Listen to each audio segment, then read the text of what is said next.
Gente, hoje o doutor Leandro Teles está com a gente, vamos falar sobre AVC. Seja bem-vindo sempre, viu, doutor Leandro? Tudo bom? Bem, e você? Tudo ótimo. Agora, dizem, né, não sei se é verdade, que pelo menos uma a cada 6 pessoas podem ter um AVC. Isso é verdade. Muitas dessas pessoas acabam morrendo, né?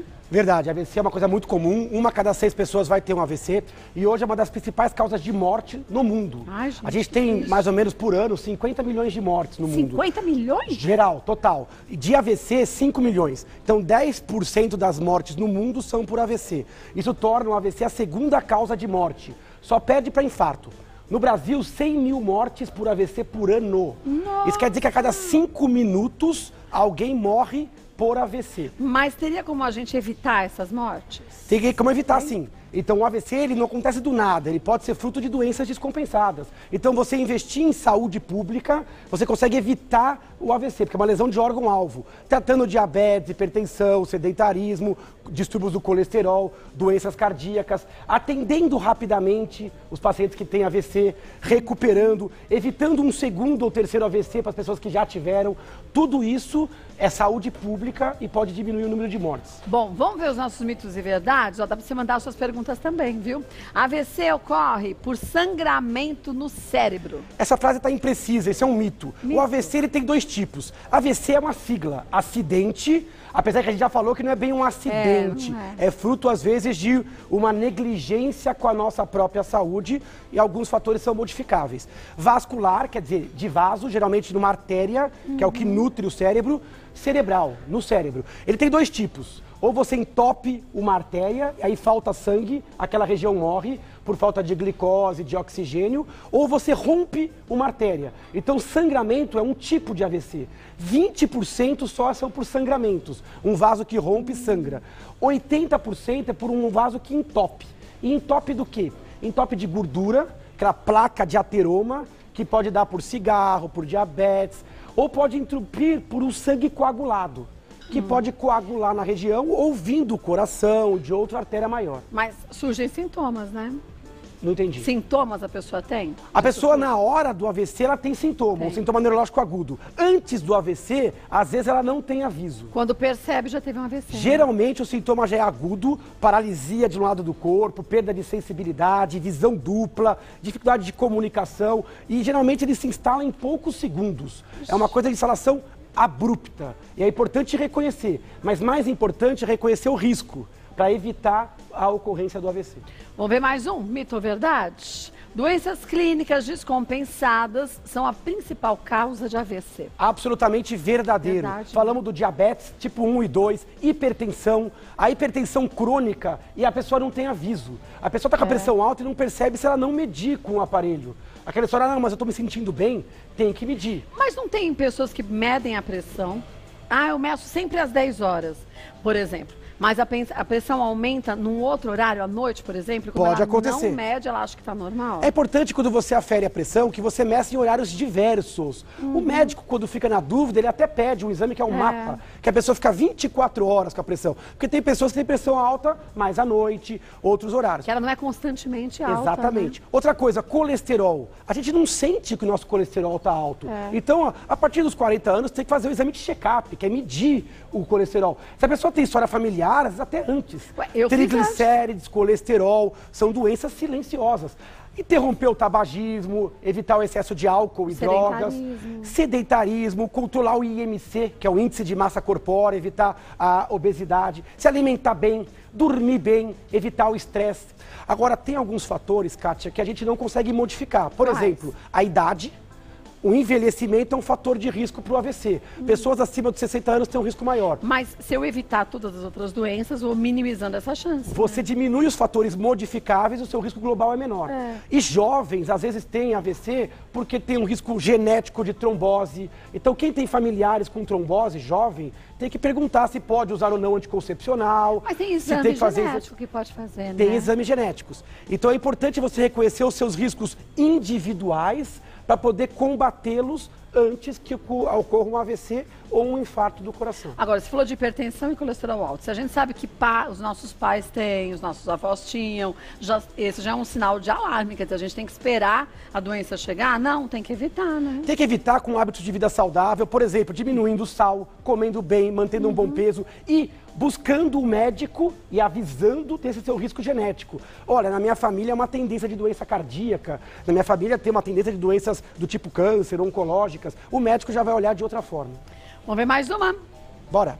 Existe AVC em jovens e as causas são as mesmas dos pacientes idosos, você já falou, né? Isso é mito, porque assim, existe AVC em jovem? Existe. Jovem para AVC é abaixo de 45 anos. Alguns trabalhos falam em jovem abaixo dos 50 anos. No jovem, o risco é diferente. Geralmente é um risco relacionado a doenças genéticas ou a consumo de drogas.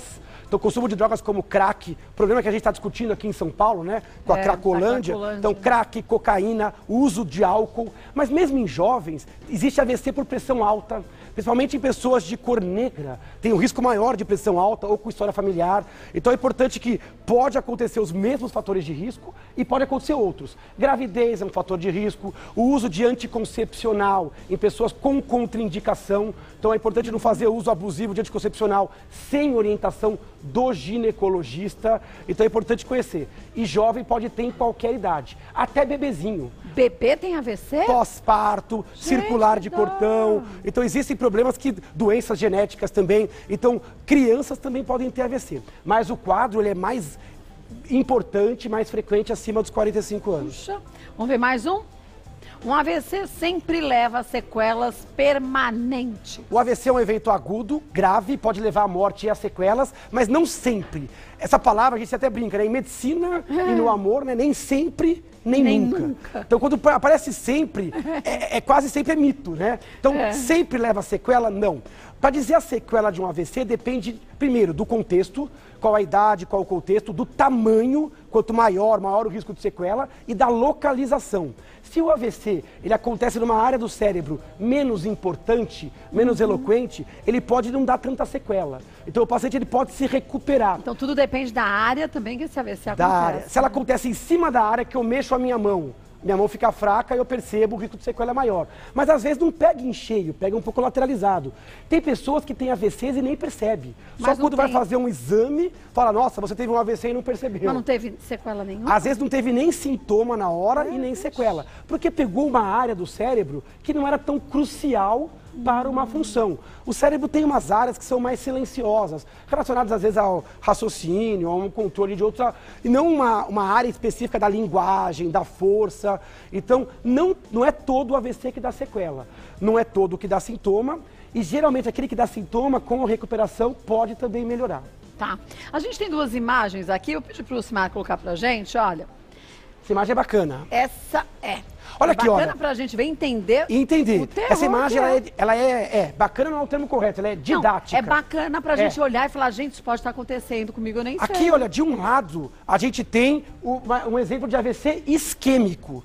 O cérebro, a gente tem de um lado uma artéria entupida. Olha aqui, olha, placa de gordura.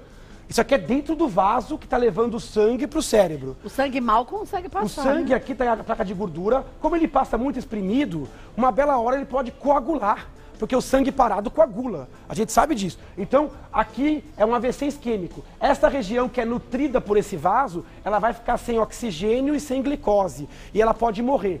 Se você não resolver isso rapidamente, e aqui o ideal seria o paciente chegar no hospital nas primeiras 3 horas, para você ter algum tratamento de recanalização, idealmente, então isso pode dar um AVC isquêmico. Agora, olha do outro lado. Aqui? Do outro lado, a gente tem um AVC hemorrágico. Aqui o sangue está passando, existe nesta artéria uma fragilidade, no caso aqui é um aneurisma, é uma saculação, uma fragilidade, e esse vaso, ele rompeu. Se esse vaso rompeu, o sangue sai fora da artéria. Derramou, né? Derramou. E esse é o AVC hemorrágico. De 15% a 20% são do tipo hemorrágico. 80% até 85% do tipo isquêmico. O isquêmico é mais severo? Não necessariamente. Não necessariamente. Depende do tamanho e da localização. Existem isquêmicos muito graves e existem hemorrágicos muito graves. Para o leigo, é praticamente impossível saber a diferença de um para o outro na hora que acontece. Para o médico, o AVCH tende a associar mais a pressão alta, às vezes o paciente tem mais vômitos, mais dor de cabeça, mas para definir isso, o médico vai usar um exame, que é a tomografia. Por isso que é importante, quando o paciente é resgatado, ele ir para um hospital que tem um tomógrafo. Que aí já sabe direitinho o que tá Porque sem saber se é isquêmico ou hemorrágico, o médico não sabe qual é a melhor conduta. Verdade. Aqui tem que desfazer um trombo. E ali tem que resolver tem que fechar aqui. Tentar fechar aqui, ou pelo menos acompanhar o paciente até que feche sozinho. A gente tem um outro desenho aqui, deixa eu pedir para os meninos mostrarem, ó, sinais para detectar AVC. A paralisação de um lado, como você disse, né, doutor Leandro? Olha, qualquer sintoma neurológico agudo é suspeita de AVC até que se prove o contrário. Boca torta, assimetria facial, tem que prestar atenção. Uma assimetria facial que se instalar rapidamente, tem que levar para o hospital. Ah, mas pode não ser? Pode não ser. Mas a primeira hipótese é um AVC. Olha, uma fraqueza que pega um lado do corpo. Mão fraca, perna fraca. Você não consegue nem segurar um objeto leve, né? Exatamente. Essa fraqueza, você pode pedir para um paciente que está passando mal esticar os dois braços. Se você perceber que um braço está pesado, né, que a boca tem uma assimetria, que ele está andando, arrastando uma perna, buscar o hospital imediatamente. Ideal chamar o resgate. Aqui, ó, fala. Uma pessoa que tem dificuldade para se comunicar, fala arrastada, ou se mostra confusa, de uma hora para outra. Então, face, membros, capacidade de conversar. Faz uma pergunta. Que dia é hoje? Qual é o seu nome? Percebeu fala enrolada? Opa, correr para o hospital. O terceiro é a velocidade, que você tem que chamar o resgate. Isso aqui, essa imagem, ela é uma sigla em inglês. O pessoal fala fast. Fast é rápido. Fast, F-A-S-T.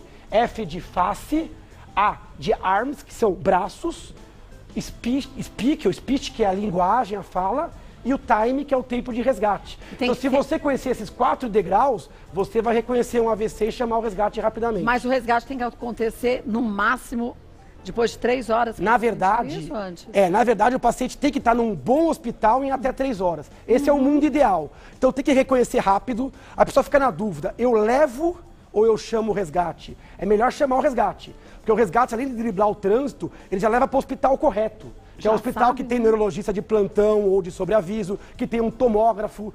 Outra coisa é que o resgate já vai conduzindo o paciente durante o caminho. Nos primeiros socorros. Sendo que você não consegue fazer isso. E outra que mesmo durante o telefonema, a atendente já vai te orientando o que fazer e o que não fazer. Por exemplo, não dar aspirina. Porque você não sabe se é hemorrágico ou isquêmico. Se dá aspirina, você dá, pode piorar. O sangramento piora. Nossa, eu abaixo a pressão ou não abaixo? De modo geral, não abaixa a pressão, mesmo que ela estiver um pouco alta. Então, essas orientações o cara já consegue te dar por telefone. E o resgate já leva para o lugar correto. Você, às vezes, por querer, resolver a situação, né? A não ser, óbvio, que a pessoa já esteja no carro, ou do lado de um hospital, ou esteja numa situação onde o resgate não chega. Existem exceções, mas, de modo geral, reconheça o sintoma e chama o resgate. Volto, que tem muita coisa para a gente falar disso ainda. Voltando com o doutor Leandro Teles, tem muitas dúvidas. Vamos ver a primeira delas de quem é? Olha. Vamos lá. Cristiane, quem tem fibromialgia pode ter mais chances de sofrer de AVC? Tem essa correlação? De modo geral, não, né? De modo geral, não. A fibromialgia é uma doença crônica que costuma dar dores, distúrbios de sono, quadros depressivos, alteração intestinal. Então, tratando bem a fibromialgia, o risco é o mesmo. Lógico que se você não cuidar, a insônia, a depressão que pode se associar, o uso abusivo, às vezes, de anti-inflamatórios, indiretamente pode levar a um risco aumentado. Mas a doença, a fibromialgia e o AVC são doenças bem diferentes, sem associação. Tá. Vamos ver mais uma? Márcia, tenho sentido formigamento no rosto e braço do lado esquerdo. Pode ser sintoma de AVC? O sintoma de formigamento de um lado só pode ser o sintoma neurológico focal. Se ele tiver uma instalação aguda, ou seja, de uma hora para outra eu passei a ter, e isso persistiu, pode ser um AVC. No caso dela não ficou claro se ela tem um sintoma crônico, se isso vem e vai, isso pode ser outra coisa. De qualquer jeito, é um sintoma neurológico, lateralizado, eu recomendo fortemente que ela procure um neurologista. Pode ser uma doença de coluna, outra doença que não AVC, e eventualmente, se essa relação foi aguda, pode sim ser alguma coisa relacionada à isquemia, sim. Mas tem que correr pro médico, né? Ir pro médico, porque é um sintoma lateralizado, neurológico e persistente. E a Ana falou, tem o sentido, quer dizer, não começou agora, não. É alguma coisa que já está há um tempo, né? Então precisa olhar, dar uma olhadinha assim. Então, Márcia, médico urgente, viu? Vamos ver mais uma. Próxima, Beth. Qual a relação entre doenças do coração e derrame cerebral? Excelente pergunta. 1/4 dos derrames, 25% dos AVCs isquêmicos são por doenças do coração. O coração ou ele é muito grande, aquela insuficiência cardíaca, ou problema na válvula do coração, principalmente quando a válvula é trocada por prótese, com doença grave, ou por arritmia do coração, a principal é a fibrilação atrial. Às vezes o coração grande ou com arritmia favorece a ocorrência de um trombo dentro do coração. E esse trombo ele pode escapar e eventualmente migrar para o cérebro. A gente chama isso de cardioembolia. É uma embolia que nasce no coração. Então é importante que os pacientes com doença cardíaca façam um segmento correto com o cardiologista. Se você tem fibrilação atrial, infarto do coração, insuficiência cardíaca, que tome os remédios corretamente. Às vezes o médico afina um pouco o sangue para minimizar esse risco. Mas existe sim doenças cardíacas que aumentam o risco de AVC. Vamos ver mais uma. Renata, meu pai tinha brancos antes de ter o AVC isquêmico, que foi há 3 anos atrás. Ele ainda sente esses brancos às vezes. Esse sintoma pode ter a ver com o AVC? O que são essas manchas? Que vê? Na verdade, eu acho que brancos, pelo que eu entendi, ele tinha brancos, ou eu acho que apagão? Era brancos da cabeça. De apagão? Talvez de perder a memória, ou ficar confuso, ou ter desmaios.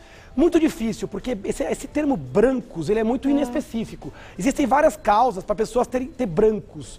Desde alterações epiléticas, alterações psiquiátricas, alterações de pressão arterial, de glicemia. Mas, pelo que eu entendi, ele teve um AVC e a dúvida dela é se isso fosse um aviso, né? Olha, raramente o AVC dá aviso, mas às vezes dá. Às vezes a pessoa tem uma fraqueza, dura um tempo, melhora. A gente chama isso de AIT, acidente isquêmico transitório. Então, se a pessoa tem um sintoma neurológico do tipo branco ou fraqueza que melhora, mesmo assim tem que buscar a ajuda médica. Porque pode ser um pequeno AVC que melhorou e depois possa se consolidar. Não parece ser o caso desse paciente. O que a Renata diz de branco é tipo um apagão? Eu reconheci como isso. Lógico que se você tivesse o paciente na sua frente, a gente faria outras perguntas para elucidar o termo branco. Mas pelo que eu entendi, ele tinha isso, teve um AVC que não teve a ver com isso e depois continuou tendo branco. De qualquer jeito é um sintoma neurológico que tem que ser melhor estudado. E qualquer sintoma neurológico, mesmo que melhore, pode ser uma ameaça de AVC. Então tem que buscar a ajuda do neurologista e do médico especializado. Então, Renata, busque uma orientação do médico do seu pai, né, para analisar direitinho. Vamos ver mais uma? Augusto, minha avó teve um AVC isquêmico há 1 mês. Ela apresenta muita dificuldade de movimentar o lado esquerdo. Existe esperança de melhora? O que fazer? Na verdade, assim, a gente não conhece o caso para saber exatamente qual foi a gravidade, a localização e a intensidade. Mas respondendo de modo bem geral, não específica nesse caso, o AVC geralmente ele dá um quadro mais grave no começo, uma parte do cérebro desliga, então nas primeiras semanas, a poucos meses, a sequela é maior. Depois o paciente ele pode melhorar com reabilitação, com fisioterapia, TO. A gente chama em neurologia... O que é TO? TO é terapia ocupacional. Tá. A gente fala às vezes a sigla e esquece que não tem a tecla SAP, né? Vai falar o Mediquês. Então, terapia ocupacional, fono, fisioterapia. A gente só fala que aquilo é uma sequela depois de 6 meses. Às vezes 1 ano depois. Então, até lá, o paciente pode melhorar e com frequência melhora. Então, tem esperança? Tem. Faz 1 mês só o AVC. Pouco, né? Então, investir tudo em reabilitação, em evitar um segundo AVC. Então, fazer de tudo para controlar a parte clínica, para não ter complicações e fazer fisioterapia para que esse lado esquerdo possa melhorar, tá bom? A idade influencia também? Influencia. Quanto mais jovem, melhor a recuperação. Quanto mais idoso, mais grave, menor a chance de recuperação. Mas não quer dizer que não recupere. Em qualquer idade existe uma recuperação, por isso que tem que investir muito em fisioterapia. Muito. E também em fono, se o problema for de fala e deglutição, né? Então isso tem que ser feito pós um AVC. Vamos ver mais um? A última pergunta da Soraya. Minha prima teve um AVC com 32 anos. Nossa, que nova, né? Super nova. Ficou sem falar e com fraqueza na mão direita. O médico atribuiu o AVC ao uso de anticoncepcional e a uma doença genética que facilita coágulos. Isso é verdade? Devo me preocupar também? Ela citou um exemplo que a gente comentou agora há pouco, né? Paciente jovem, sexo feminino, tinha uma doença genética que já dava uma tendência a ter trombose. A gente sabe que esses casos onde a pessoa tem uma tendência genética à trombose, o anticoncepcional, alguns anticoncepcionais combinados podem piorar essa tendência. Então a gente não gosta muito de anticoncepcional em mulheres que fumam, ou que são acima de 35 anos, ou que têm tendência à trombose. Esses casos têm que ser gerenciados pelo ginecologista. Às vezes a gente vê a pessoa, eu tomo anticoncepcional sem ajuda médica. Por conta, né? Tá errado. O anticoncepcional, ele é um remédio e tem que ter uma orientação médica. Então isso é potencialmente verdade? É. Ela deve se preocupar? Deve. Se ela tem um familiar com uma doença genética e é um familiar de primeiro grau, é hora dela talvez buscar ajuda para ver se ela também não tem essa mesma tendência genética. Para saber isso, tem que saber qual a mutação que foi vista no familiar dela. Mas se você tem familiares com doenças genéticas, é importante buscar antes que você tenha uma complicação. A gente falou há pouco do exame genético, que hoje, quando a gente fala nisso ainda, as pessoas pensam, é muito caro. Falar que é barato é fora da realidade de muita gente nesse país, mas vale um investimento. Porque não é um valor assim desproporcional que você não consiga pagar, tudo depende de qual é a doença. Mas quando a pessoa tem uma indicação, o próprio SUS faz alguns exames, o convênio faz alguns exames. E, lógico, se aquilo está fora da cobertura, o médico vai ter que gerenciar caso a caso se vale ou não o investimento. Mas se é tão próximo assim, Mas é importante. No caso da trombose, existem várias doenças que dão risco de trombose. Então, se você tem na sua família um ou mais casos de trombose sem explicação, a pessoa não era idosa, não estava no pós-operatório, ou seja, uma trombose sem razão nenhuma, é importante que os familiares fiquem atentos para ver se eles também não levam essa tendência. Porque às vezes mudanças do tipo cortar o anticoncepcional, usar uma meia elástica, né? Ou até usar algum remédio que afina o sangue, pode diminuir eventualmente esse risco. Agora, gente, esse espaço aqui é importantíssimo porque a gente aprende demais. Mas, você viu só, aqui não é feito um diagnóstico pelos médicos, o doutor Leandro não faz diagnóstico aqui, porque para fazer diagnóstico, o médico tem que estar com você à frente dele, vendo os exames, o seu histórico de vida, que é super importante. A gente aprendeu hoje também o histórico de vida da família, para se chegar aí sim a um diagnóstico correto, né, doutor? Perfeito. Nada mais perfeito. Aprender a reconhecer um AVC, aprender a reconhecer os fatores de risco em você e nos seus familiares, mudar o estilo de vida. O melhor AVC é aquele que não aconteceu. Se você reconhecer um AVC, a gente fala sempre, tempo é cérebro. Time is brain, os americanos falam, não é tempo é dinheiro, tempo é cérebro. Reconheceu, correr para o hospital, porque nas primeiras horas o tratamento ele é mais efetivo, né? E depois que aconteceu o AVC e já fez a parte inicial, reabilitação e evitar uma recorrência. Deixa eu mostrar para vocês, gente, o livro do Dr. Leandro Teles, antes que eu me esqueça. São técnicas, e aqui não é com mediquês não, é pra gente leigo entender mesmo, viu? São técnicas, hábitos e dicas pra gente afiar a mente e aperfeiçoar a memória. E, gente, isso vale para todas as idades, mas quanto antes a gente começar, melhor. Sem dúvida. Né? Esse livro a gente dá dicas do gerenciamento cognitivo e emocional, é acessível a todos os leigos e qualquer idade eu acho que vai aproveitar. Site, leandroteles.com.br, leandroteles.com.br, Instagram? No Instagram, NeuroLeandroTeles, e no Facebook é uma fanpage, Neurologista Leandro Teles, estamos lá à disposição também.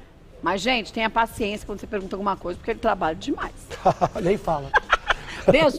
Obrigada, viu? Obrigada, você também.